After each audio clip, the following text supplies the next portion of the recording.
पिछला वाला आपका पाई चार्ट डिग्री पर रिलेटेड था, ये वाला परसेंटेज पर रिलेटेड है।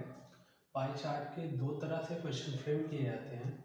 अब इसको किस तरह से सॉल्व करेंगे इसको देख लेते हैं। इसमें सबसे पहले तो जो पाई चार्ट दिया गया है वो किसी कॉलेज के टीचरों का परसेंटेज दिया गया है कि जीव विज्ञान में कितने हैं, यानी बायोलॉजी में कितने हैं, chemistry, physics, maths, Hindi, English, इन सारे सब्जेक्ट्स के टीचर्स का परसेंटेज दिया गया। इस तरह के पाई चार्ट में हम ये देख लेते हैं सबसे पहले ऐड करके कि ये सब कुछ क्या 100% के इक्वल है। अगर 100% के इक्वल है तो 100% पर करेंगे, अगर 100% के इक्वल नहीं है तो फिर हम उसे उस परसेंटेज पर करेंगे जो परसेंटेज यहाँ से निकलेगा। मैक्सिमम क्वेश्चन जो होते हैं उसमें 100% गिवन होता है, क्योंकि पूरा का पूरा ये पाई चार्ट भरा हुआ है। अगर खाली होता तो फिर कुछ कम होता।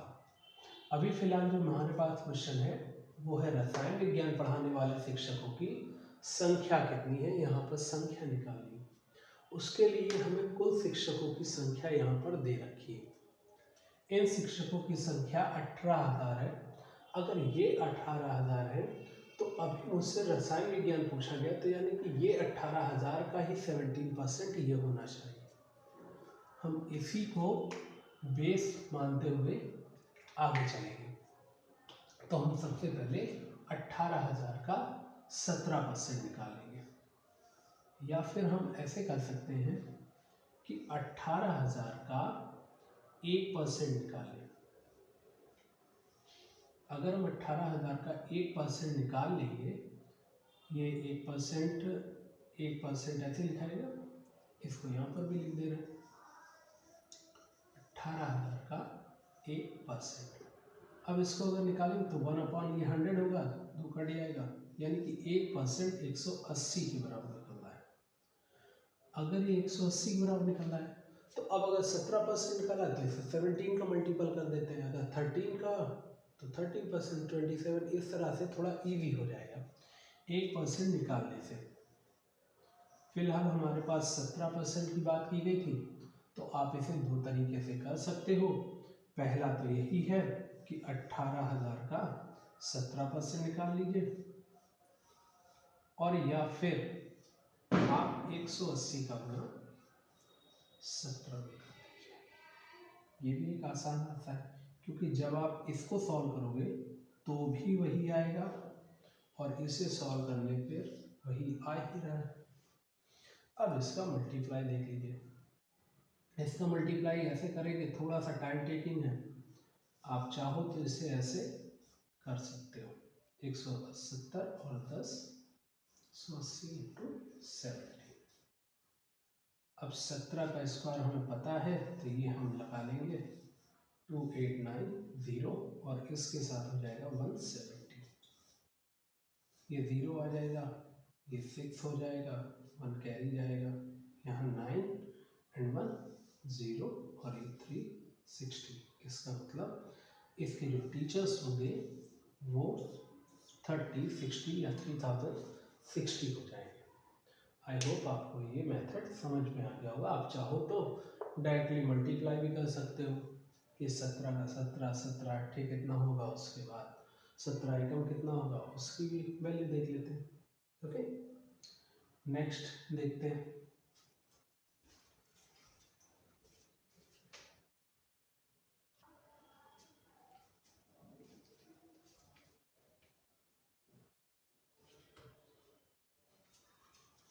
नेक्स्ट क्वेश्चन आपके सामने इस तरह से फ्रेम हुआ है। यहाँ पर जो लिखा हुआ है वो ये है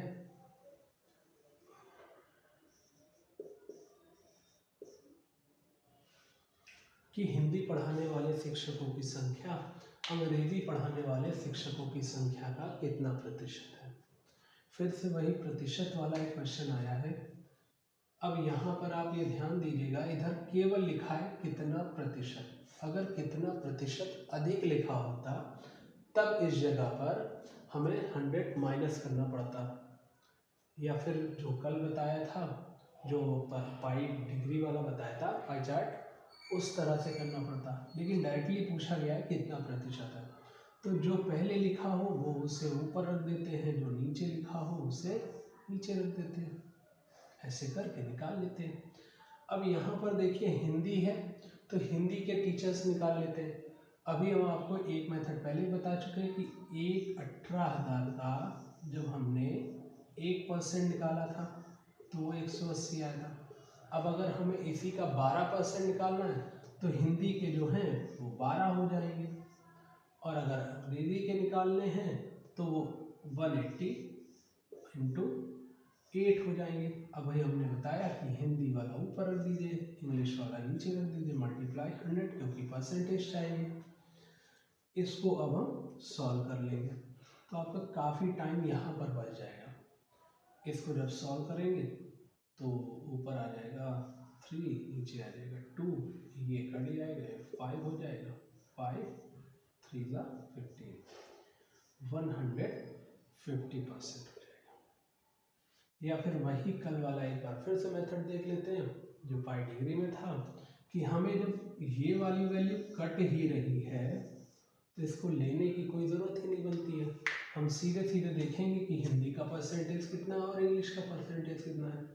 वो है 12 और ये है 8, और इसका हमें परसेंटेज निकालना था, हम डायरेक्टली इसे निकाल सकते हैं। तो इस तरह से आप एग्ज़ाम हॉल में अपना काफ़ी ज़्यादा टाइम बचा सकते हैं।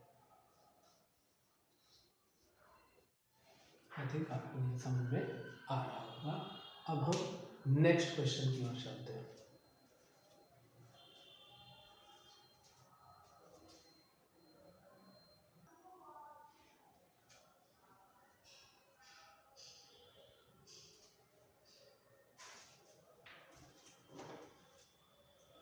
अब आपके सामने तीसरा क्वेश्चन है, वो ये है कि रसायन विज्ञान पढ़ाने वाले शिक्षकों की संख्या का हिंदी पढ़ाने वाले शिक्षकों की संख्या से कितना अनुपात होगा। यहाँ पर हिंदी की बात की गई और यहाँ पर रसायन विज्ञान की बात की गई। आपको पहले भी बताया है कि जो पहले आएगा, अनुपात जब भी कहीं लिखा होगा तो जो चीज़ पहले लिखी है उसको ऊपर रखेंगे और जो चीज़ बाद में लिखी है उसे नीचे रखेंगे, या फिर जो चीज़ पहले लिखी है उसे बाईं तरफ और जो चीज़ बाद में लिखी है उसे अनुपात के दाईं तरफ रखेंगे। अभी यहाँ पर रसायन विज्ञान है तो फिर से वही देखिए, 18,000 का 17% निकालेंगे, हाँ 17% निकालेंगे और अनुपात लगाएंगे, और फिर 18,000 का 12% निकालेंगे। अब यहाँ पर देखिए पूरा पूरा 18,000 कट रहा है और 100 भी कट रहा है, सीधे सीधे आपका 17:12 आ गया। एक बार फिर से आपको रिमाइंड कराना चाहेंगे कि अगर यहाँ पर अनुपात ही पूछा गया था तो इसकी खास कोई वैल्यू ही नहीं है। अगर खास वैल्यू ही नहीं है तो इसको रखना भी नहीं है। आप सीधे सीधे 17% रखिए, इस 2 लगाइए, 12% रखिए, और उसके बाद ये परसेंटेज से परसेंटेज को काट सकते हैं। आपका सीधे सीधे 17:12 आ जाएगा। इन क्वेश्चंस को ऐसे भी कर सकते हैं आप। अब हम फोर्थ क्वेश्चन की ओर बढ़ते हैं।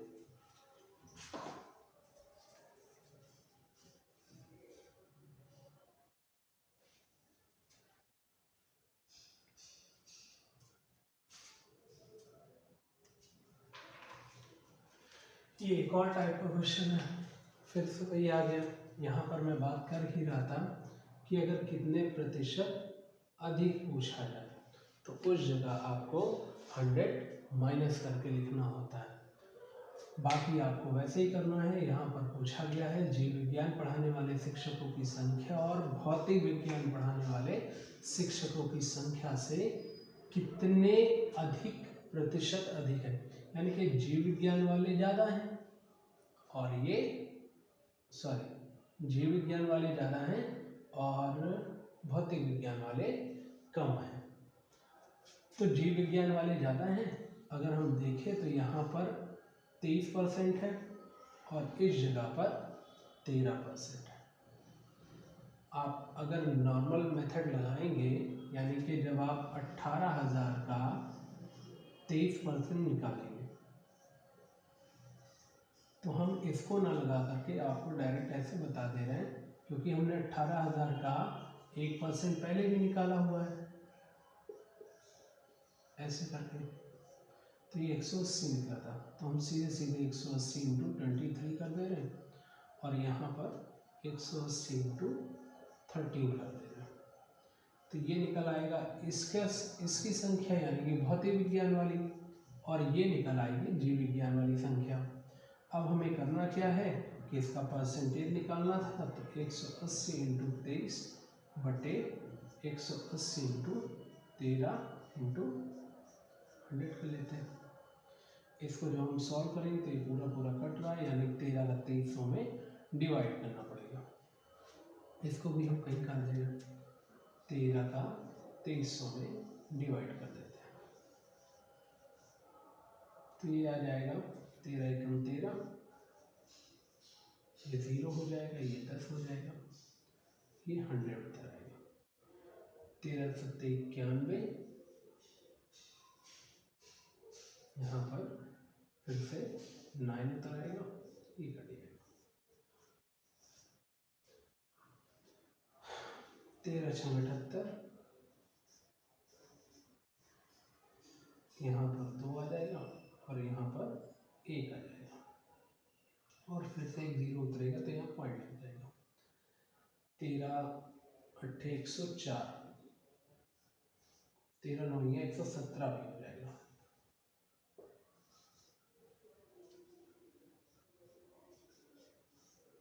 ये 3 आ गया यहाँ पर, और इस 3 को हम यहाँ लिख दे रहे हैं, 3 आ गया, और उसके बाद यहाँ 30 लगा देंगे, 13 दूनी 26, यहाँ 4 आ जाएगा, 13 13 43।